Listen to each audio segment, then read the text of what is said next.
Mid বাজেটের মধ্যে যদি সেরা ফোনটা আপনি খুঁজে থাকেন তাহলে এই ভিডিওটা শুধুমাত্র আপনার জন্য। আজকের ভিডিওতে যেই 5টা ফোন সম্পর্কে জানাবো সেখানে সর্বোচ্চ 16 থেকে 32 জিবি র্যাম ইউজ করার সুবিধা রয়েছে। তার পাশাপাশি স্ন্যাপড্রাগনের 8 সিরিজের মতো হাই ভোল্টেজ পাওয়ারফুল চিপসেট তো রয়েছেই, এবং কার্ভ অ্যামোলেড ডিসপ্লে সহ সর্বোচ্চ 6000 mAh এর উপরে ব্যাটারিযুক্ত স্মার্টফোনও রয়েছে আজকের তালিকায়। তাছাড়া ক্যামেরা তো পুরোপুরি DSLR কে হার মানাবে। So hey guys, Shanto here.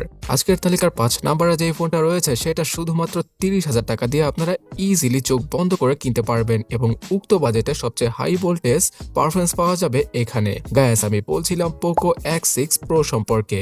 এই ডিভাইসটা যখন থেকে লঞ্চ হয়েছে এর প্রাইস 30 থেকে 33,000 টাকার মধ্যেই রয়েছে, এবং এই বাজেটে 6.67 ইঞ্চি সাইজের অ্যামোলেড ডিসপ্লে, যেখানে কিনা 120 হার্জের রিফ্রেশ রেট, ডলবি ভিশনের সাপোর্ট, HDR10+ এর সাপোর্ট সহ সর্বোচ্চ 1800 নিটসের পিক ব্রাইটনেস রয়েছে। এছাড়া 1.5K রেজলিউশন থাকায় সবচেয়ে শার্প এবং ক্রিস্পি লাগবে এই ফোনটার ডিসপ্লেকে। কর্নিং গরিলা গ্লাস 5 এর প্রোটেকশনটা থাকায় ফোনটা মোটামুটি মজবুতই বলা চলে। মিডিয়াটেক ডাইমেনসিটি 8300 আলট্রা রয়েছে এখানে, যার আন্তত বেঞ্চমার্কের স্কোর 13 থেকে 15 লক্ষের কাছাকাছি। সো এ থেকে হয়তো আপনারা বুঝতেই পারছেন কোন লেভেলের চিপসেটকে ইউজ করা হয়েছে আর কোন লেভেলের পারফরমেন্স পাওয়া যাবে এখানে। 30,000 টাকার মধ্যে সবচেয়ে best gaming device Poco X6 Pro। তার পাশাপাশি হেভিলি ইউজ করলে, ভিডিও এডিটিং করলে কোনো প্যারাই খাওয়া লাগবে না এই ফোনটার মাধ্যমে।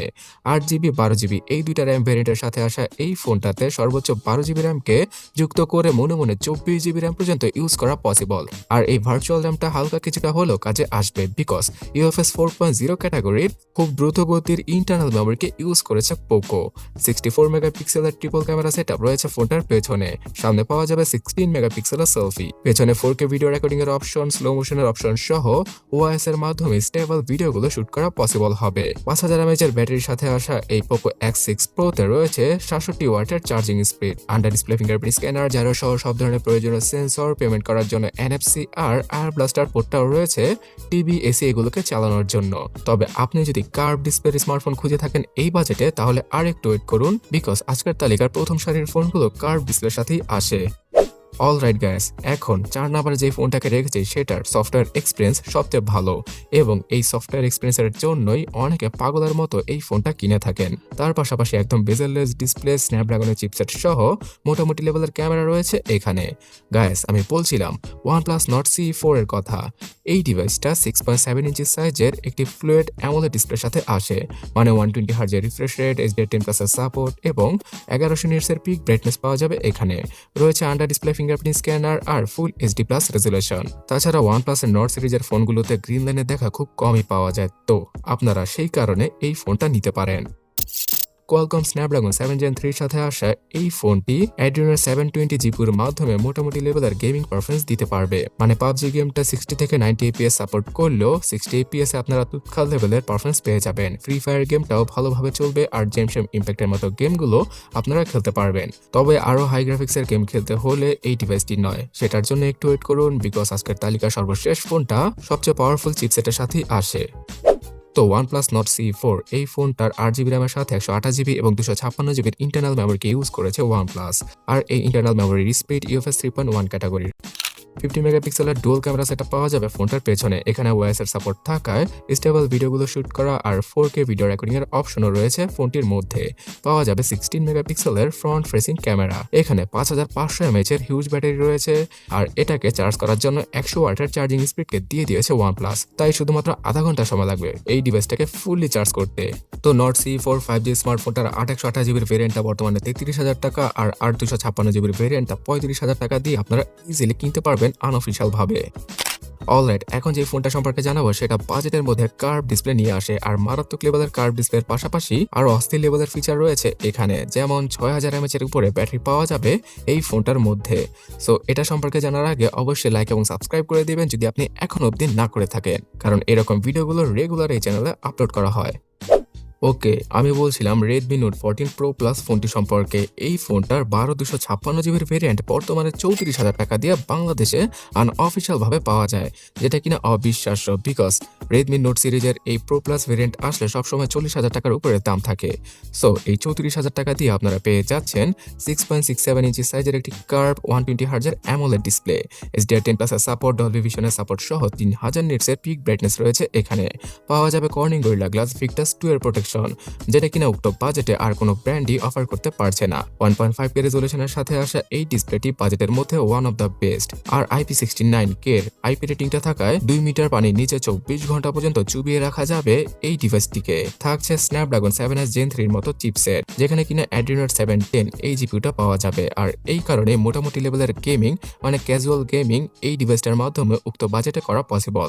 পাবজির মতো গেম 60 FPS এ খেলা পসিবল, আর একদম হাই গ্রাফিক্সের গেমগুলো মিডিয়াম থেকে লো গ্রাফিক্সে রেখে ভালোভাবে খেলা পসিবল হবে। 8GB, 12GB এবং 16GB এইরকম র্যাম ভেরিয়েন্টের সাথে আসলেও বাংলাদেশে 12GB র্যামের ভেরিয়েন্টেই পাওয়া যায়। তবে 16GB র্যামের ভেরিয়েন্টটা যদি আপনারা একটু বাজেট বাড়িয়ে কিনতে পারেন, তাহলে সেটার সাথে আরও 16GB র্যামকে যুক্ত করে মনে মনে 32GB র্যামকে ইউজ করা পসিবল।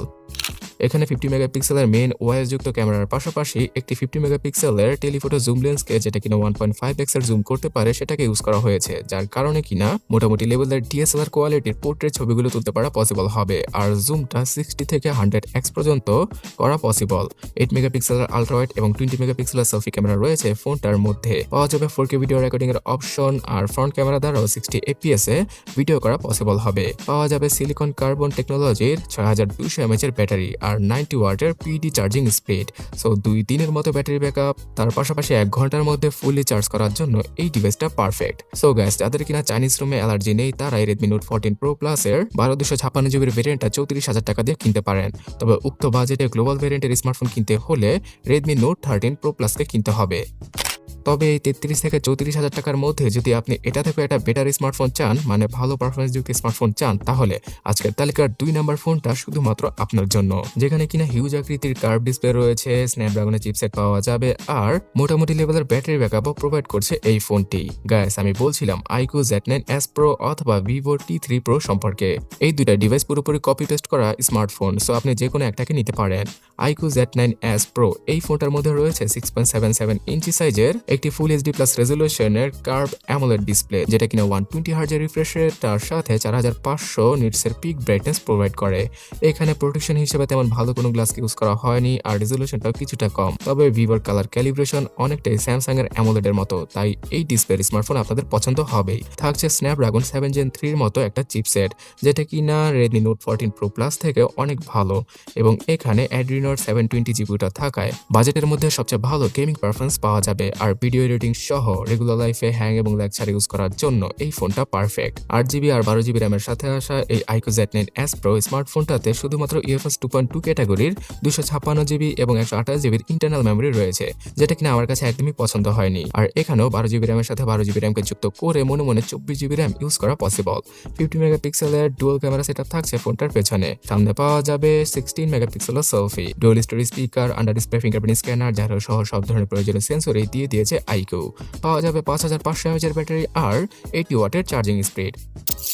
ওকে গাইস, এবার সময় এসে গিয়েছে সবচেয়ে হাই পারফরমেন্স যুক্ত স্মার্টফোনটা সম্পর্কে জানার, যে ফোনটা কিনা স্ন্যাপড্রাগন 8s Gen 3 এর সাথে আসে। আর এই ফোনটার মধ্যে 144 হার্জের AMOLED ডিসপ্লেকে ইউজ করা হয়েছে। তার পাশাপাশি মোটামুটি ভালো লেভেলের ক্যামেরা সেটআপ নিয়েই আসে আজকের তালিকার 1 নম্বরে থাকা ফোনটি। গাইস, আমি বলছিলাম iQOO Z9 Turbo সম্পর্কে। বর্তমান সময়ে এই ডিভাইসটা 40,000 টাকা নয় 35,000 টাকার আশেপাশেই পাওয়া যাচ্ছে, আর এই কারণেই আজকের তালিকার নাম্বার 1 এ রয়েছে এই ফোনটি, যেখানে কিনা 6.78 ইঞ্চি সাইজের একটি 144 হার্জের AMOLED ডিসপ্লেকে ইউজ করেছে iQOO, যার রেজোলিউশন 1.5K, always on display support, আর বিভিন্ন ধরনের ডিসপ্লে ফিচার রয়েছে এখানে। থাকছে কোয়ালকম স্ন্যাপড্রাগন 8s Gen 3 এর মতো চিপসেট, আর এই চিপসেটটার জন্যই 15 লক্ষের উপরে স্কোর করতে পারে অন্তত বেঞ্চমার্কে এই ফোনটা। যারা কিনা সবচেয়ে বেশি গেম খেলে থাকেন, ভিডিও এডিটিং করে থাকেন অথবা উড়াধুরা ফোন ইউজ করে থাকেন, তাদের জন্য এই ফোনটা কখনোই হ্যাং হবে না। হ্যাঁ, 2 থেকে 3 বছরের পরে একটু পারফরমেন্সটা ডাউন করবে, যেটা কিনা সব ধরনের স্মার্টফোন করে থাকে। 12GB র্যাম এবং 16GB র্যামের সাথে 256GB আর 512GBর UFS 4.0 ক্যাটাগরির ইন্টারনাল মেমোরিকে ইউজ করেছে iqoo। সো পারফরমেন্সটাকে যে কোন লেভেলে নিয়ে গিয়েছে তারা সেটা তো বুঝতেই পারছেন। 16GB র্যামের সাথে 16GB র্যামকে যুক্ত করে মনে মনে 32GB র্যামকে ইউজ করা পসিবল। ফোনটার পেছনে 50 মেগাপিক্সেলের ডুয়াল ক্যামেরা সেটআপ রয়েছে আর ফ্রন্টে পাওয়া যাবে 16 মেগাপিক্সেলের সেলফি। এখানে টেলিফটো জুম লেন্সের ক্যামেরা না থাকলেও 2x মোডে খুব ভালো লেভেলের পোর্ট্রেট ছবিগুলো তুলতে পারা পসিবল হয় Z9 Proতে। আর স্ন্যাপড্রাগন 8s Gen 3 চিপসেটটার কারণে এই ফোনটার ক্যামেরা সেটআপ মোটামুটি লেভেলের হলেও আউটপুটটা দারুণ পাওয়া যায়। 4K ভিডিও রেকর্ডিং এর অপশন রয়েছে 60 fps পর্যন্ত ফোনটার রিয়ার ক্যামেরাতে, যেটা কিনা এই বাজেটে আর কেউ অফার করতে পারছে না। 6000 mAh হিউজ ব্যাটারি, তার সাথে 80 ওয়াটের চার্জিং স্পিড, এইরকম স্পেসিফিকেশনের সাথে আসে iqoo Z9 Turbo।